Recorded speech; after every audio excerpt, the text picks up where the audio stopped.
지난 시간 잡티에 이어 오늘은 기미에 대해서 설명드리려고 합니다. 기미 치료하러 왔는데 전보다 흐린데 왜 이렇게 오래 치료하라는 거야? 점처럼 빨리 뺄 수 있을 것 같은데 병원에서는 보통 10회 이상의 패키지를 권유하게 됩니다. 그러면 환자분들은 병원의 실력을 의심하거나 상술이라고 생각하시는 분들이 계시는데요. 사실은 피부과에서 가장 치료가 어려운 시술 중에 하나가 바로 기미입니다. 지난번에 설명드렸지만 기미와 잡티는 완전히 다른 개념의 질환입니다. 지난 영상을 안 보신 분들은 다시 보고 오시면 좋을 것 같습니다. 일반적으로 말하는 잡티는 비정상적 세포나 색소가 정상세포 사이사이에 뭉쳐있는 현상입니다. 따라서 레이저를 이용해서 뭉쳐있는 비정상적 세포나 색소를 선택적으로 제거를 하면 그 부분에서 정상세포가 재생이 되면서 치료가 되게 됩니다. 하지만 기미는 조금 달라요. 기미는 비정상적 색소가 뭉쳐있는 것이 아니라 세포 사이사이에 전체적으로 퍼져있는 상태입니다.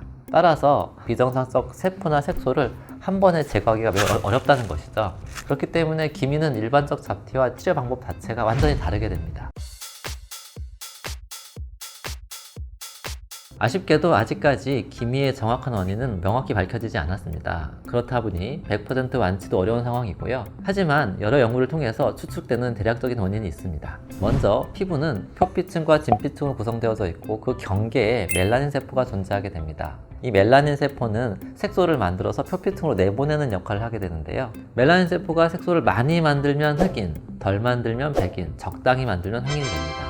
진피층에는 콜라겐과 엘라스틴, 히알루론산 등으로 구성되어져 있고 혈관과 신경들이 존재합니다. 그런데 어떤 원인에 의해서 진피층이 비정상적 변화 및 염증을 일으키게 되면 진피층과 그 경계 부분이 손상되게 됩니다. 그로 인해서 표피층의 멜라닌 세포가 비정상적으로 활성화가 되게 되고 멜라닌 세포가 특정 부위에서 과도한 색소를 만들어내어 표피층과 진피층으로 퍼져나가면서 기미를 형성하게 되는 것입니다. 일반 잡티는 비정상적 세포 혹은 색소가 뭉쳐있는 병변이라면 기미는 피부가 전체적으로 아파서 혹은 망가져서 멜라닌 세포가 색소를 더 만들어내는 현상인 것입니다. 즉, 피부가 아파서 생기는 질환입니다.